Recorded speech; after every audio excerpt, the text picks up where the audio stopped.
মানুষ জানে যে আমি মারা যাব, মানুষ জানে যে পাপ করলে শাস্তি আছে, মানুষ জানে যে এই স্বামী স্ত্রীর মধ্যে সারাদিন কলহ বিচ্ছেদ সন্তানের উপর কি পরিমাণ যে প্রভাব ফেলে, সন্তান ভুগে যায়। এটা এত একটা খারাপ জিনিস, এর কারণে সন্তান নষ্ট হয়ে যাবে, জানে ওই সন্তানটা খারাপ হয়ে যাবে, মানে কি এর জন্য কিন্তু আপনি দেয় ওকে খারাপ করে দিলেন। এই যে জানেন আপনি যে সন্তানটাকে আমি একদম ধ্বংসের পথে দিয়ে গেলাম, তারপরে যদি বারবার এই কাজই করেন, আবার মনে করেন মানুষের সম্পর্কে মিথ্যা বলছেন, আবার মনে করেন মানুষের টাকা আত্মসাৎ করে খেয়েছেন, আবার মনে করেন কাউকে কথা দিয়েছেন ওয়াদা ভঙ্গ করে ফেলছেন, এই যে প্রত্যেকটা জিনিস হচ্ছে আগুনে ঝাঁপ দেওয়ার মতো। এখান থেকে যদি ফিরতে পারেন তাহলে ভাবতে পারবেন যে আপনি একজন মুমিন বান্দার মধ্যে অন্তর্ভুক্ত। আর যদি না ভাবেন যে না কিছু হবে না, মামুলি বিষয়, তো মনে করে রাখবেন যে দুনিয়াটা হচ্ছে হায়াতের দুনিয়া।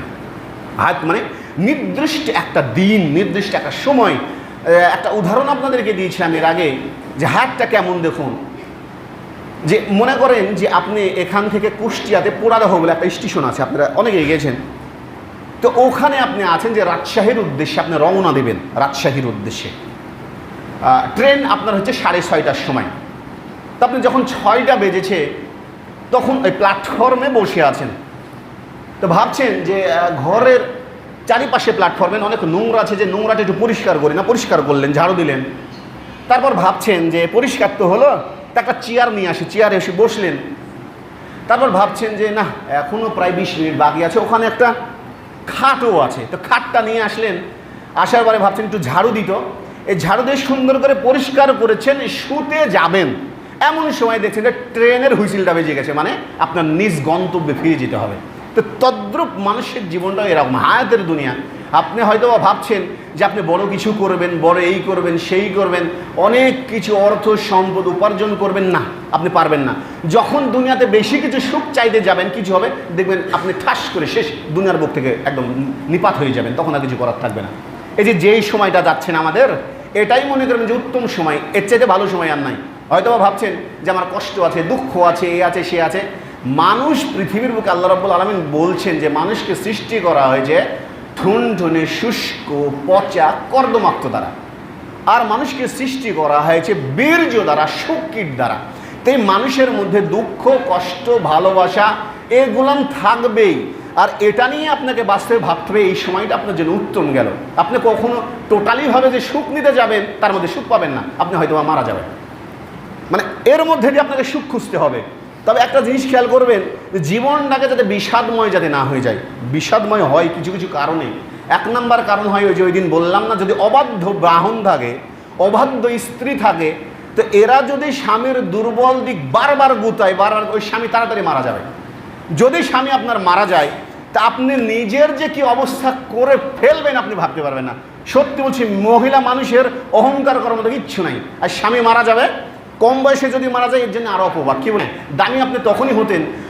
আল্লাহ রাসূল সাল্লাল্লাহু আলাইহি ওয়াসাল্লাম বলছেন এরা দামি তখনই, 1 নাম্বার যদি তার স্বামীটা ভালো হয়, ইসলামের দৃষ্টিতে ভালো কি, ও যদি সালাত আদায় করে ভালো কিছু করে, সে যদি থাকে তার স্বামীর কথাগুলো মেনে চলে। হ্যাঁ, অন্যায় যেগুলো মেনে চলবেন না, আপনি অন্যায়গুলো ভালো বলবেন, বুঝাবেন, মেনে চলে, নিজেদেরকে যেই গোপনাঙ্গ আছে সংযত রাখে, নিজেদের মুখমণ্ডল সহ যেগুলো সুন্দর যে স্থান, এগুলো যদি পরিত্রাণ করে চলে, তাই মহিলার জন্য জান্নাত হচ্ছে ওয়াজিব। সুবহানাল্লাহ, মহিলার জন্য জান্নাতে যাওয়া সবচেয়ে সহজ। অথচ রাসূল সাল্লাল্লাহু আলাইহি ওয়াসাল্লাম বলছেন মহিলারা সবচেয়ে বেশি জাহান্নামে যাবে। খালি কয়েকটা কারণে আমি বললাম না।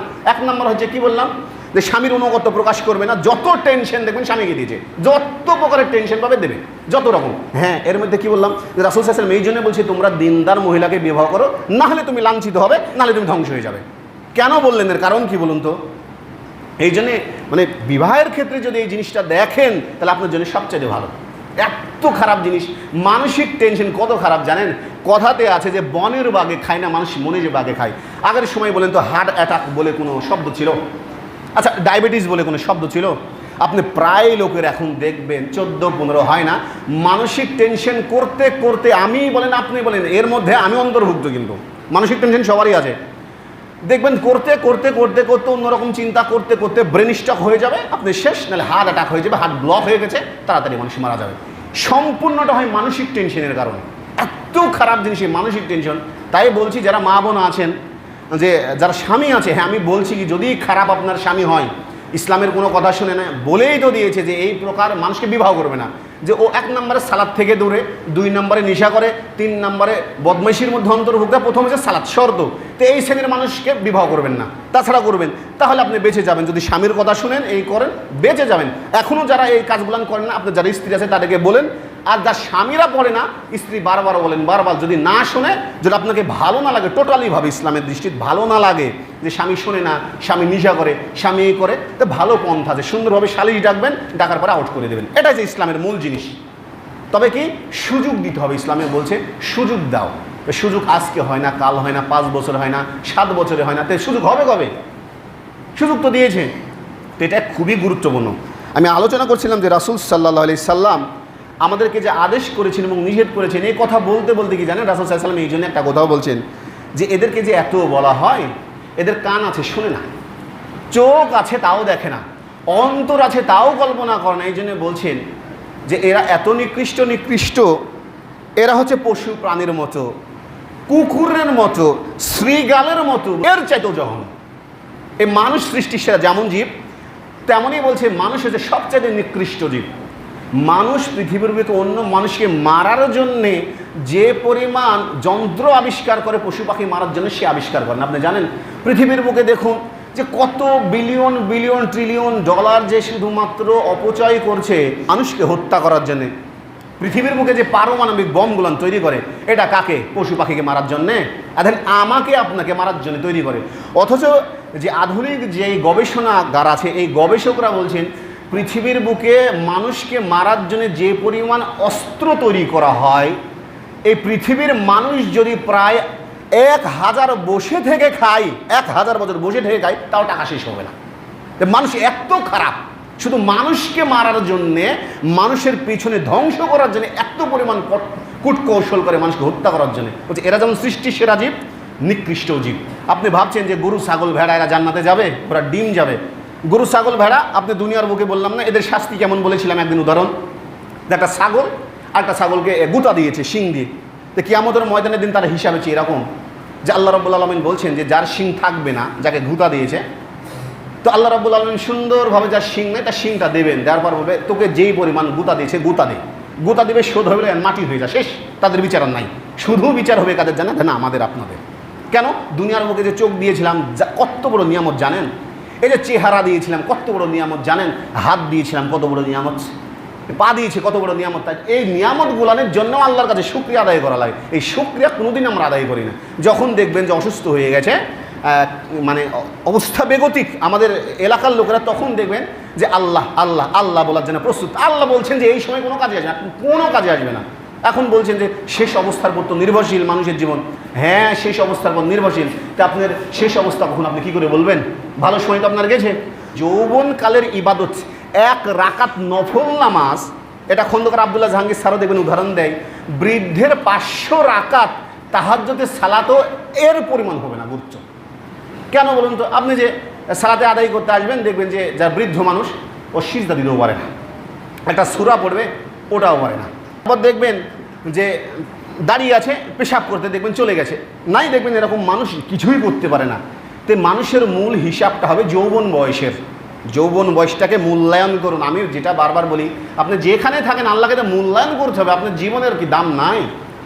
জীবনের একটা দাম আছে তো। আল্লাহ কেন সৃষ্টি করছে, কী কারণে আল্লাহ বলছেন ভাবতে হবে। তোমাকে যে সৃষ্টি সেরা মাখলুকাত হিসাবে দিলাম, আমার কাছে ওয়াদা করে এসেছো, কেন দিয়েছি, কী কারণে দিয়েছি, এটা তুমি একটাবার কল্পনা করো। কল্পনা তো আমরা করি না, এই জন্য আমাদেরকে ধরা হবে। বিশাল একটা জিনিস। আপনি ভাবেন না যে ইহুদি খ্রিস্টান বলি না যে উম্মতে মোহাম্মদের দল আজ হোক কাল হোক পরশুদিন হোক জান্নাতে যাবেই, এরকম তো আমি বলি। তা কারা যাবে জানেন? কারা যাবে? যে ইহুদিরা যখন থেকে রাসূল সাল্লাল্লাহু আলাইহি ওয়াসাল্লাম পৃথিবীর বুকে এসেছেন, তখন থেকে তাদের ধর্মগুলো বাতিল। এটা মুসা আলাইহিস সালাম বলেছে। হযরত ঈসা আলাইহিস সালাম বলেছে যে আমি একজন মসিহ, আমার পরে যে মসিহ আসবে তার কথাগুলো মেনে চলবে, সেই দিন থেকে আমার ধর্ম বিলুপ্ত হয়ে যাবে, মানে বাতিল হয়ে যাবে।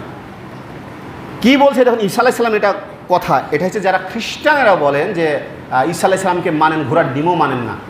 মুসা আলাইহিস সালামের যারা অনুসারী, যারা বনী ইসরাঈল ইহুদি, তারা মনে করে মুসা আলাইহিস সালামকে মানতে। মুসা আলাইহিস সালাম যে তাওরাতের মধ্যে এই কথা বলে গেছেন, মানে তাহলে তাদের অনুসারী বলছে যারা ওই মসিহকে মানবে না, মোহাম্মদকে মানবে না, তারা জাহান্নামে যাবে, ডিরেক্ট বলা আছে। এখন তারা জাহান্নামে যাবে। এখন বলছেন যে উম্মতে মুহাম্মাদি আমি জান্নাতে যাবো। রাসূল সাল্লাল্লাহু আলাইহি ওয়াসাল্লাম ব্যাখ্যা কি জানেন? বলছে যে যেই ব্যক্তি অন্তত মুসলিম হিসেবে সালাত পড়বে তার কোনো হিসাব নাই, হিসাবই হবে না, কোনো হিসাব নাই। ওদেরকে যেমন ডিরেক্ট জাহান্নামে দেবে, এদেরকেও দেবে, মানে ডাইরেক্ট জাহান্নামের মধ্যে থাকবেন। আর যারা এর মধ্যে ওই যে সালাত আদায় করেছেন, আবার অন্যায় কাজ করেন না, খারাপ কিছু করেছেন, এ করেছেন, ওই যে পুল সিরাত আছে জাহান্নামের উপর দিয়ে, ওই সিরা ফাটা কেটে কুটে এরা যাবে। আর পাপ অনুযায়ী জাহান্নামের মধ্যে থাকবেন। মানে এরাই কিন্তু ওই শ্রেণী যারা সালাত আদায় করে, এই করে, দান করে, সাদকা করে, পাপ করে, পাপের জন্য ওকে পুড়তে হবে। পুড়ে পুড়ে আল্লাহ রাব্বুল আলামিন একসময় তাকে জান্নাতে দেবেন। তাছাড়া বলেছে এই বেনামাজের হিসাব আজীবন জাহান্নাম। 60 বছরের আয়ু প্রাধান্য দিতে গিয়ে আপনি সব হারিয়ে ফেলেছেন। আপনি দেখুন, আপনি যেটা করেন শুধু আপনার পরিবারের জন্য করেন, অথচ আপনি মারা যাবেন, আপনার পরিবার এতটুক পর্যন্ত আপনার জন্য কাঁদবে না। প্রথম দিন যখন থাকবে প্রচুর কান্নাকাটি থাকবে, আমার বাবা মারা গেছে, ভাই মারা গেছে, দাদা মারা গেছে, দাদি মারা গেছে, সন্তান মারা গেছে। 10 দিন যাক কান্নার পরিমাণটা কমে আসবে না? 1 মাস পর যাক আরও কমে আসবে। 1 বছর হয়তো বা পরিবারের লোক মনে রাখবে, 2 বছর পরিবারের সবাই ভুলে যাবে। তখন কি করবেন? তো সত্যি কথা বলছি, মানুষ আমরা যা করি শুধু দুনিয়াকে পাওয়ার টোটালি চিন্তা ভাবনা কাজ কর্ম এগুলা পরিবারকে প্রাধান্য দিতে গিয়ে নিজেকে কবে যে হারিয়ে ফেলেছি, জাহান্নামের মধ্যে নিমজ্জিত করছি, ভাবতে পারবেন না। আমাদের কাজকর্মগুলান দেখুন তো, কোরআন আর হাদিস অনুযায়ী চিন্তা করেন। আমাকে বলা লাগবে না এই কথাগুলো, আমি যেগুলান বলি আপনারা মনে করেন আমার কথা না, আপনি পড়েন, বিচার বিশ্লেষণ করেন, তাহলে বুঝতে পারবেন কথাটা একটাও আমার না। কেন? এই যে আমি এখানে খুতবা দিচ্ছি আমার কথা বলার জন্যে, আমার খেয়ে দিয়ে কাম নাই যে আমার কথা বলবো, এটা আল্লাহর রাসূলের কথা, এগুলো তারা বর্ণনা করছেন, আমার বলার কি? চিন্তা করেন যে কতটা একটা গুরুত্বপূর্ণ জিনিস, একটা জিনিস যদি এখান থেকে নিয়ে যেতে পারতেন তাহলে আসেন কাজে আপনার লাগতো। কতদিন আপনাদেরকে বললাম যে আসেন, আপনি তো আসেন না, দোষ খুঁজেন, আমার দোষ খুঁজেন। মনে করেন একজন দাওয়াত দিতে গেছে, তার যে ওই ভালো কে আজকে নাহলে সালাদে পড়ছে, ওর অতীত জীবন ঘেটে দেখছো। অথচ রাসূল সাল্লাল্লাহু আলাইহি ওয়াসাল্লাম বলছে যদি কোনো ব্যক্তি তওবা করে, তুমি কোনোদিন এই কথা বলতে পারবে না যে ওই ব্যক্তি এই কাজ করেছিল। এই কাজটা হচ্ছে ইহুদিদের কাজ। ইহুদিরা কী করে জানেন? এরা এতটা শয়তান, তাদের সম্প্রদায়ের লোকেরাও যদি কোনো ভালো কিছু কাজ করে পরবর্তীতে একটা খারাপ করে দেখি বলে জানেন, আর এই ভালো ছিল কেন এই কাজ করতো। তো এই স্বভাবটা হচ্ছে ইহুদির স্বভাব। তো কতখানি ইমান এসেছে আপনি কী করে বলবেন?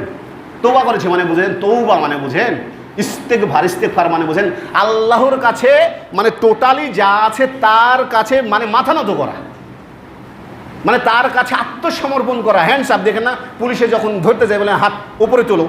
আমরা যখন রুকু সিজদা করতে যাই না তখন বলি না যে সামি আল্লাহু লিমান হামিদা, হাত তুলেন, মানে আল্লাহর কাছে আপনি আত্মসমর্পণ করলেন। তা আল্লাহর কাছে আত্মসমর্পণ কয়বার করে? করেই না তো। শুধু কাজ কি জানেন? মানুষের পেছনে লাগা, বদমাইশি করা, শয়তানি করা, ইসলামের কোনো কাজ নাই, মানুষের দোষ ধরা। আরে আল্লাহ রাসূল সাল্লাল্লাহু আলাইহি ওয়াসাল্লাম বলছেন ওই ব্যক্তি উত্তম যেই ব্যক্তি নিজেকে নিয়ে সমালোচনা করতে পারে, চিন্তা ভাবনা করতে পারে যে কবরের হিসাব আছে, ভয়ানক জায়গা। বলছেন মারা যাবো কিছু নাই, মামুলি বিষয় ভাবছেন মারা যাবেন কিছু নাই। মনে করেন যে একটা লোক সারা জীবন অন্যায় করছে, তিনি মারা গেলেন, আপনার দৃষ্টিতে তো মনে হবে যে আল্লাহ কি এক কিছু করলো না রে?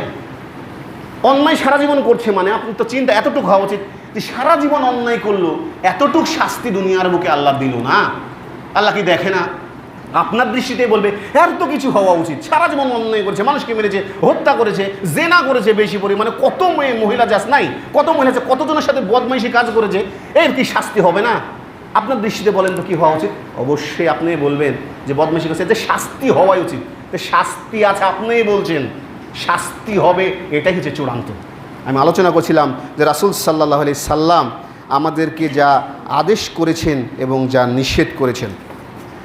এবার দেখুন যে এই সম্পর্কে রাসূল সাল্লাল্লাহু আলাইহি সাল্লাম একটা হাদিস বর্ণনা করেছেন, যে হাদিসটা বর্ণনা করছেন যে আব্দুল্লাহ ইবনে আমর রাদিয়াল্লাহু তাআলা আনহু হতে বর্ণিত, রাসূল সাল্লাল্লাহু আলাইহি সাল্লাম বলেছেন যে প্রকৃত মুসলমান সেই, মানে সবচেয়ে প্রকৃত মানুষ সেই যার জবান ও হাত থেকে অন্য মুসলমান নিরাপদ থাকে, মানে জিহ্বা দ্বারা আর হাত দ্বারা অন্য মুসলমানরা নিরাপদ থাকে। আর প্রকৃত মুজাহিদ সেই আল্লাহ যা নিষেধ করেছেন তা পরিত্যাগ করে ফেলে, মানে আল্লাহ যা নিষেধ করেছেন তা পরিত্যাগ করে থাকে। আমি বলছি না যে রাসূল সাল্লাল্লাহু আলাইহি সাল্লাম বলছে যে এই পৃথিবীর বুকে মুমিনদের জন্যে দুনিয়াটা হচ্ছে কয়েদখানা। যে ভালোভাবে দুনিয়ার বুকে চলবে তার দেখবেন দুঃখ অনবরত লেগে থাকবে, তার কষ্ট অনবরত লেগে থাকবে। এখন বলছেন যে তাহলে আমার টাকা পয়সা কেন দুঃখ কষ্ট লেগে থাকে, কেন লেগে থাকে জানেন? আপনার টাকা আছে, সম্পদ আছে, আপনি আল্লাহর পথে যাননি, তার কারণে আল্লাহ শয়তান অনবরত আপনার পিছনে লেগে থাকবে। আর মুমিনের জন্য এর কারণে দুঃখ কষ্ট দেয় যে যেই দিন মারা যাবে আল্লাহ রাব্বুল আলামিন চান না যেতে তার একটা পাপ থাকুক, ও মারা যাবে জান্নাতে চলে যাবে। সুবহানাল্লাহ। আল্লাহ বলছেন যে আমি ওকে ভালোবাসি বলেই অতিরিক্ত দুঃখ দেব, কষ্ট দেবো, এটা যে সে ধৈর্য ধারণ করতে পারে, চলাফেরা করতে পারে এর মাধ্যম দিয়ে, যে আল্লাহ যা দিয়েছেন আলহামদুলিল্লাহ, আল্লাহ যা দিয়েছেন উত্তম কিছু, তাহলে আল্লাহ রাব্বুল আলামিন তাকে জান্নাতে, খালি মারা যেতে দিলে আল্লাহ রাব্বুল আলামিন তাকে জান্নাতে প্রবেশ করাবে। সুবহানাল্লাহ। আর আপনাকে অতিরিক্ত সুখ দিয়েছেন, অর্থ সম্পদ দিয়েছেন, মানে কি জানেন, আপনাকে ভালো কাজে ব্যবহার করতে পারে, আপনাকে শাস্তি দেয়নি মানে ভাবিয়েন না আপনি মরবেন, আপনি দেখবেন যে সামনে ওই মুনকার নাকির যেগুলো আছে তে নীলচক্ষু বিশিষ্ট এসেই আপনাকে ধরবে, সর্বপ্রথমে সে আপনাকে ধরে বল এবার কি করবি, কি করবেন তখন বলুন। তো বুদ্ধি আছে, বুদ্ধি মাথাটা খাটান, মাথা তো গোবরে পরিপূর্ণ, আমি মনে করি গোবর আছে আপনার মাথা, গোবর ছাড়া কিচ্ছু নাই। এত বড় যৌবনপ্রাপ্ত ছেলে, এত যৌবনপ্রাপ্ত মেয়ে, এক অক্ত সালাদের বেলা নাই, সারাদিন শুধু ঘুম, ঘুরে বেড়ানো, ওই ক্যারাম খেলা, ওই তাস খেলা, ওখানে যে বদমাইশি করা, মানুষের সমালোচনা করা, কথা বলে যুক্তির শেষ নেই। যুক্তি কে দেয়? আমি বলেছিলাম যুক্তি দেয় শয়তান। আল্লাহ রাব্বুল আলামিন যখন বললো যে আদমকে সিজদা করো, তো তখন তিনি বলছেন যে আমি উত্তম, সে আদম হতে, সে আদম থেকে উত্তম। আদমকে আমি দেখেছি যখন আল্লাহ রাব্বুল আলামিন তৈরি করেছে, খালি ফাঁকা আওয়াজ হয়, ঠন ঠন করে ফাঁকা আওয়াজ হয়। আর আমাকে সৃষ্টি করা হয়েছে আগুন থেকে, আগুন শুধু উপরের দিকে ওঠে, আমি কেন তাকে সিজদা করব? হিসাব করেন, ও চিন্তা ভাবনা করেন যে হুকুমটা দিল কে? আল্লাহ রাব্বুল আলামিন দিয়েছে। এই হুকুমটা তার মাথায় কি আছে? ও যুক্তি খাড়া করছে যে কেন আমি সিজদা করব, অথচ হুকুমটা দিয়েছেন আল্লাহ রাব্বুল আলামিন, এই জ্ঞান তার নাই, সে যুক্তি খাড়া করছে আদমকে কেন সিজদা দেব। এটা আদম আলাইহিস সালামের জন্য কি ছিলেন খাস, মানে দেখছে যে সে তার কথা শুনে কিনা, এটা ছিল তার মূল উদ্দেশ্য। তো দেখছে উপরের দিকে অহংকার বশত, তো এই কাজগুলো হয়েছে আমাদের। যে ব্যক্তি দেখেন যুক্তি খাড়া করবে, এখানে সেখানে বিভিন্ন কথা বলে বেড়াবে, যুক্তি যেগুলো দেবে শয়তানি কথাবার্তা বলে, ভাববেন যে সে খান্নাস। এটা হচ্ছে মানুষ শয়তান দুই প্রকার, একটা হচ্ছে জিন শয়তান, মানুষ শয়তান, হচ্ছে মানুষ শয়তান। আপনি দেখবেন যে আপনার বিরুদ্ধে কারা বলতে যায় জানেন, একটা ভালো মানুষ মনে করেন আছেন, দেখবেন ও যে কথা বলছে একটু বিচার বিশ্লেষণ করে দেখবেন ও কোনোদিনই ভালো কাজই করেনি। কথা শুনবেন না, এই কান কথা শুনিয়েন না, বিচার বিশ্লেষণ করবেন, তাহলে কাজে লাগবে। এবার দেখুন যে এই সম্পর্কে আবু হুরায়রা রাদিয়াল্লাহু তাআলা আনহু হতে বর্ণিত, রাসূল সাল্লাল্লাহু আলাইহি ওয়াসাল্লাম বলেছেন যে আমি যা জানি যদি তোমরা জানতে তাহলে খুব কম হাসতে আর বেশি বেশি পরিমাণে কাঁদতে। রাসূল সাল্লাল্লাহু আলাইহি ওয়াসাল্লাম এই কথা বলছেন যে আমি যা জানি যদি তোমরা খালি জানতে তো কম পরিমাণেই হাসতে আর বেশি পরিমাণে কাঁদতে। এবার দেখুন যে আবু হুরায়রা থেকে আরেকটা বর্ণিত আছে যে আবু হুরায়রা রাদিয়াল্লাহু তাআলা আনহু হতে বর্ণিত, রাসূল সাল্লাল্লাহু আলাইহি ওয়াসাল্লাম বলেছেন যে জাহান্নামকে সৃষ্টি করা হয়েছে অতি সুখকর জায়গা দ্বারা। কেন বলুন তো? যখন জাহান্নাম সৃষ্টি করা হয়েছে, যে ফেরেশতা গেলেন, জিবরিল আমিন আসার বলছে আল্লাহ রাব্বুল আলামিন আপনি জাহান্নাম যে সৃষ্টি করেছেন আর যে আনন্দের জিনিস দিয়েছেন, আমার মনে হয় যে সকলেই জাহান্নামে যাবে। কেন বলছে? এখানে তো শুধু আনন্দই। কেন আনন্দ? মনে করেন যে একটা খারাপ কাজে আপনি যাবেন, আপনি ফুর্তিতেই কিন্তু যান না, এই আমি আজকে মদ পান করবো, বেয়ার, এই কত ফুর্তি আনন্দের জন্যে না। আপনি আজকে মেয়ে নিয়ে ঘুরবেন, কত ফুর্তি না, নিষ্খেয়াল খুশি মতো চলবে, কত আনন্দ জানেন, নিষ্খেয়াল খুশি মতো চলা। ইসলামটা যেটা পূর্ণাঙ্গ সিলেবাস শেষ করা, পড়া, যা তা ব্যাপার মনে করেছেন, আপনি তো পড়তে চান না। তো বলছে যে এত সুখকর দ্বারা সৃষ্টি করা হয়েছে, আমার মনে হয় প্রত্যেকটা লোকই জাহান্নামে যাবে। তারপর ফেরেশতা যখন জাহান্নামের অবস্থা দেখে বলছেন আল্লাহ রাব্বুল আলামিন আপনি যে এত জাহান্নামকে ভয়ানক বানিয়েছেন, আমার মনে হয় না যে কেউ এটাকে পেতে চায়। আখের অহংকার করা গিয়েছেন, বর্ণনা দেওয়া আছে যদি জিবরিল আপনি একটা বার পৃথিবীকে একটা খালি ঝাপটা দানা দেয়, ঝাপটা মারিতে পৃথিবী ধুলিস্যাৎ হয়ে যাবে, এত শক্তি দেওয়া আছে জিবরিল আমিনের, এত শক্তি। বলছে একটা শুধু যদি ডানার আঘাত করে তো গোটা পৃথিবী গুঁড়ো হয়ে যাবে এরকম। অথচ সেও আল্লাহর অনুগত্য স্বীকার করেছে, অথচ শয়তান করেনি। কেন? ওই যে আমার আর আপনার মতো যুক্তি খাড়া করেন আপনি, আমি ভালো কাজের বেলা নাই। এবার দেখুন যে এই সম্পর্কে আরেকটা হাদিস আছে, যেহেতু আর 3 মিনিট আছে ইনশাআল্লাহ শেষ করে দেবো, যে ইবনে আব্বাস রাদিয়াল্লাহু তাআলা আনহু হতে বর্ণিত, রাসূল সাল্লাল্লাহু আলাইহি ওয়াসাল্লাম এবং তার প্রতিপালক হতে বর্ণনা করে বলছেন যে আল্লাহ ভালো মন্দ সব কিছু বর্ণনা করে লিখে দিয়েছেন এবং সেগুলোর বর্ণনাও করেছেন। সুতরাং যে ব্যক্তি সৎ কাজের ইচ্ছা পোষণ করলো কিন্তু সে বাস্তবায়ন করতে পারলো না, ভালো কাজের একটা ইচ্ছা করলো, করতে পারলো না, তারপর আল্লাহ রাব্বুল আলামিন তাকে পূর্ণ সওয়াব দেবেন। সুবহানাল্লাহ। এমনকি এই ভালো কাজের ইচ্ছা বাস্তবায়ন যদি সে করে, সেটা 10 থেকে 27 গুণ পর্যন্ত বৃদ্ধি করাবে। সুবহানাল্লাহ। আর যে ব্যক্তি খারাপ কাজের ইচ্ছা পোষণ করলো কিন্তু খারাপ কাজটা করেনি, আল্লাহ রাব্বুল আলামিন পাপ তার লেখেন না। যখন সে খারাপ কাজটা করেন তখন তার জন্যে তখনই পাপ লেখেন। আল্লাহ কত সুযোগ দেয় আপনি জানেন? আপনি যে কত সুযোগ দিয়েছে বারবার। আল্লাহ কোনোদিন চান না যে মানুষ জাহান্নামে যাক। ফেরাউনকেও আল্লাহ রাব্বুল আলামিন কোনোদিন চান যে জাহান্নামে যাক। নমরুদ কেউ চাননি জাহান্নামে যাক। আপনি চান যে আল্লাহ রাব্বুল আলামিন মন করছেন জাহান্নামে যাক? আল্লাহ রাব্বুল আলামিন কি বলছে জানেন? যে আমি কোনো মানুষের ক্ষতি করি না, বরং মানুষ নিজেরাই নিজের ক্ষতি করে। একটা ক্ষতির উদাহরণ দেখুন, কেউ পার্সোনালভাবে নিয়েন না। এই যে আমাদের গ্রামে আজকে পানিবন্দী নাই, পানিবন্দী অবস্থাটা দেখেছেন, এর জন্য কি আল্লাহ রাব্বুল আলামিন আমাদেরকে পানিবন্দী করেছে? একটা হিসাব করেন তো, করেন। আজ থেকে প্রায় যখন 10 বছর আগে সর্বপ্রথম এখানে পুকুর কাটা হয়, পুকুর, তা আমি প্রথম বলেছিলাম, বয়স তখন আমার কম ছিল, যে যখন পুকুর কাটছেন মানুষের তো জমি আছে, তো নালা করেন। তো এক ব্যক্তি বলেছিল যে ছোট ছেলে পেলে কিসের এত মাথা ভরো, কিসের মাথা ভরো, এই কথা বলেছেন। নামটা বলবো না, আপনারা অনেকেই জানেন। যাই হোক, করেছে, বলেছে আমার জমিতে আমি যাইমুন তাই করি। এই যে যাইমুন তাই করার জন্য আজ কি কাজ হতো? এই যে পানিবন্দী, বলুন কত কোটি টাকা যে লস, আপনি ভাবতে পারবেন না। আজ ফসল নষ্ট, আজ গরিব কাজ করে খেতে পায় না। এই জন্য কে দায়ী? কোনোদিন বাধা দিয়েছেন আমাদের কাজ কি জানেন? শুধু সমালোচনা করা, মূল টার্গেট কোনোদিন কেউ ধরতে পারে না, কেউ ধরতে পারে না। তারপর কি হলো? আল্লাহ মাফ করুক, নাম ব্যক্তির নাম করছি না। পরবর্তীতে যখন পুকুর কাটবে এখানে, তো এক ব্যক্তি আরো 2 জন এসে বলছে যে বুলবুল এখানে তো আমাদের গ্রাম ডুবে যাবে, তো ডুবতে আমরা দিব না, কি করতে হবে? 100 জনা তুমি সই লাও। গনে আমি 110 জনের সই নিয়ে আসছি, 110 জনার। পরবর্তীতে ওটা ও উল্টে দিয়ে বলেছে যে 110 জন পুকুর কাটতে দিতে রাজি আছে। বলুন তাহলে বাধা দিয়েছেন একটা ব্যক্তি, বাধা দিয়েছেন একজন ব্যক্তি। আজকে যাই পুকুর কাটতে যা, তার দোষ না। আরে বাবা, তুমি গোড়াতেই গলত করে দিয়েছো, শেষ করে দিয়েছো। তখন ছোট ছিলাম বলে দাম দেননি, আমি খুবই ছোট ছিলাম সেই সময়, আজ থেকে 10 বছর খুবই ছোট ছিলাম আমি, আমার কি বুদ্ধি হয়নি? তো মানুষ কিছু কিছু জিনিসের মূল্যায়ন করে না বাংলাদেশের, বুঝছেন? আজ কি অবস্থা তখন, তো ওই পারিলার যত পানি আছে সম্পূর্ণ পাশ দিয়ে যায়। এই মানুষগুলো কি করে খাবে আজ? হ্যাঁ, জুলুমের, এইগুলো জুলুম। একটা দিন আপনারা বাধাও দেননি, কোনোদিন আপনারা বাধা দেননি। যখন এই কাজগুলো করা বলে যার জমি বাবা করে করে, ওরা ডুবলে আমিও ডুববো, এই চিন্তা ভাবনা নিয়েন না। ওরা ডুবলে আপনি ডুববেন, এই চিন্তা ভাবনা নিয়েন না। বলেন যে ও যদি ডুবে আমার আরো 10 জন ভাই খেতে পাবে না। কয়জন বলেন তো অকর্ম হয়ে বাড়িতে পড়ে আছে? পরিবারের দিক দিয়ে গেছেন, আমাদের গ্রাম সবচেয়ে অভাবী লোক বেশি আমাদের গ্রামে বর্তমানে। আমি আমার দাদার কাছ থেকে শুনেছি, কাঁঠালপাড়া কেন তো কাঙ্গালপাড়া, আমি নিজ কানে শোনা। কেন? সম্পদ ছিল না, সবচেয়ে বেশি সম্পদ হচ্ছে গোলারিয়ার মানুষের, সবচেয়ে খেজুরের গাছ গাছ ছিল বলে পারিলার মানুষের ছিল। সারাংপুর জানে এখনো তাদের মুজা অনেক বড়, কাঁঠালপাড়ার কোনো জমি নাই। এইগুলান কি জানেন? শুধু ব্যক্তি স্বার্থের জন্য অন্য মানুষকে ধ্বংস করে ফেলে। এরা ব্যক্তি স্বার্থ, একটা মানুষ কোনোদিন বাধা দেননি, আপনি কোনোদিন দেননি। অথচ যখন আমি বলি তখন আমার সমালোচনা করতে আপনারা ব্যস্ত। আচ্ছা, আমার সমালোচনা করে কি করবেন? আমার ব্যাপারে কোনো অর্থ আছে? আপনি যদি আমাকে সমালোচনা করেন, আপনাকে মারতে পারবো না। আমার কোনো শক্তি আছে? কি আছে? এই তো মুখের যে জবানটা দিয়েছে, এটা খুতবার মাধ্যমে বলেছি। আচ্ছা, কোনো ব্যক্তি পার্সোনাল হিসাবে বলেছি? কোনোদিন আমি বলিনি।